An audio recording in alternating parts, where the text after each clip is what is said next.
mga beer. Oo. Kasi Golden Week nga eh, marami pupunta kaya ayan. Ito ba? Mides. Yan mas kami. Ayan oh, daming pagkain ang ano oh.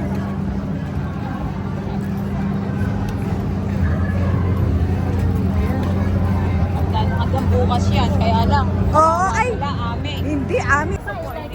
Ayun, nakapayong yung aking mga ano. Umisip ka, ate ka talaga.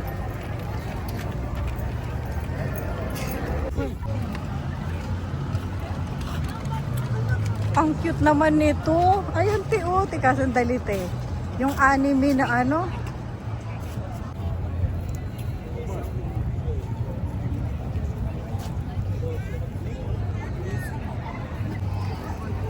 Ground station.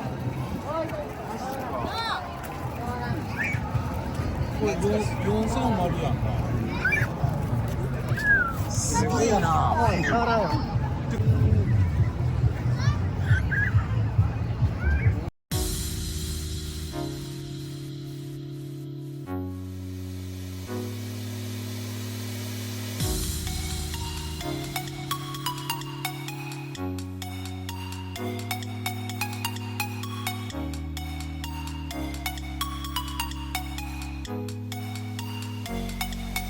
Wala nang mga baka siguro naunahan trapte ng ano talaga, ng mga car display. No, hindi baka ito yung ano meron. Ayan, mga anime. Ayun, nandun sila mga ano pagkain. Mga pagkain lang. Wala. Mga ano siya. Ayan oh, mga burger. Naalala ko mga anak ko, lahat yung ilit-ilit pag nagandun. No ate. Oo, talagang ano. Kasi wala kang gagawin sa Oo. bahay. Ngayon wala ka nang bibit-bit eh. Wala na. Ikaw na bit-bitin nila. Oo. Ay, wala na din dito ate. No? Puro ano. Hindi na ano. Halika dito na tayo. Balik na tayo dun ate, no? Ayan mga pang ano, anime yung ano nila nakalagay, hindi ano, tinda. Ang Ayan. talaga car anime yung ano nila. Oo. Ayan. Ayan, hanggang dun. Ayan, no? Hanggang dun pala, no? Oo. Ayan. Oo. Saka iba't ibang lugar nyo nanggaling yung mga car. Ganda ba ang boshi pala ni Michelle ngayon ko lang nakita, ang daming fur. Oo, sa ano te, sa San Lumia ko to binili. Kaya ano, tawag nito, sabi ko, ano nga. Ang cute niya. Oo, sabi ko, Ganda niya. ganda siya ate. Ayan, oh, mga pang ano. Kaninang yan. Ayun, ganda. Ano na, makikibaba ng sasakyan mo, isa ka dadaan yan. May truck nga din, oh. Ano yan, truck?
pabalik na kami sa sa mall kasi wala na yung walang mga tinda. Yun yung kaninang nakita ninyo, anime na mga sasakyan. Ayan, wala na tayong. Ito, bago lang yan ate. Yan yung, Kaya lang, tagal na yan. matagal na ba yan? Parang bago lang, sabi kong ganun. Kaya lang, akala ko mahal. Mamahalin na ano yan. Or na hotel. Yan pag mga ka-viewers, ayan, yung hotel. Pag pumunta kayo dyan, dyan kayo magpabook, sabay ganun. Mahal nga lang. Mahal nga lang siya. Tingnan mo Ayan. naman mga chandelier nila. Ang ganda mo. Ayan, daming tao. Akala ko mansion. Ay, yung mansion ang ganda. Yun. Yan. Hotel din yan, Itry ko mga ka-viewers itong aming nabili. Ito, yung nagpunta kami sa sa Awaji, sa mga flowers. Ito naman yung kasama ko sila ate at saka si BFF. Ayan, i-share ko sa inyo.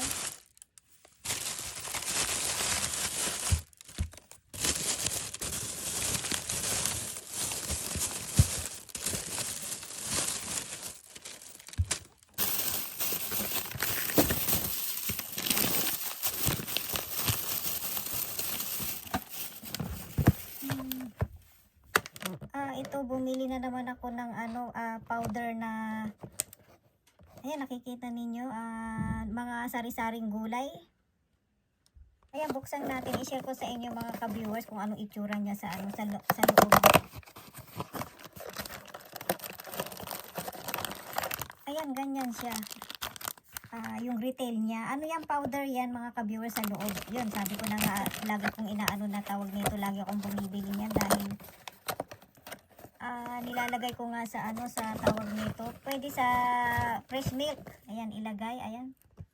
Kung saan mo gusto ilagay. Kasi nga, yun na nga, lagi kong sinasabi na hindi natin nakakain lahat ang gulay sa sa isang araw, 'di ba? Hindi natin makain lahat 'yan. Kaya pwede naman fresh.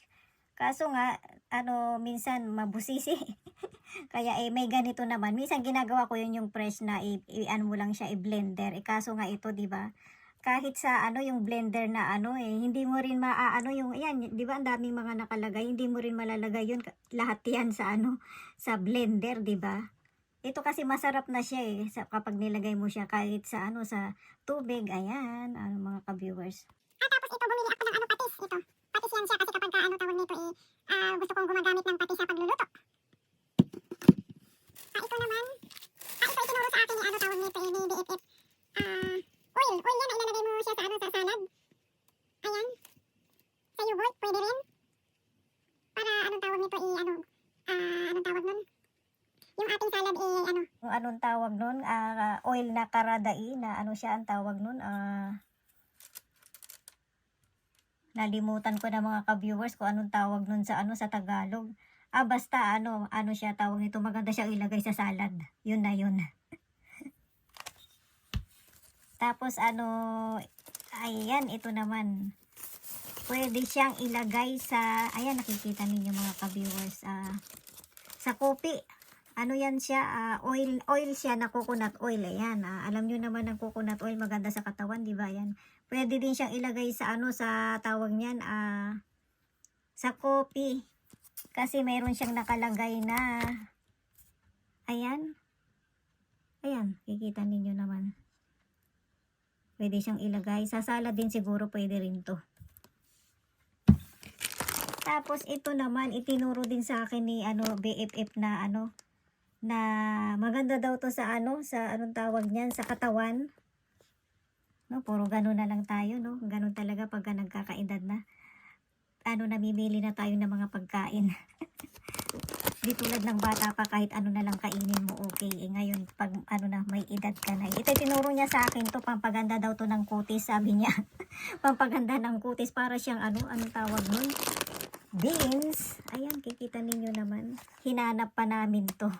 Kasi hindi ko nga alam, itinuro niya sa akin, pampaganda daw ng kutis yan. Ayan. Nakalagay naman siya yun. Organic na para siyang beans.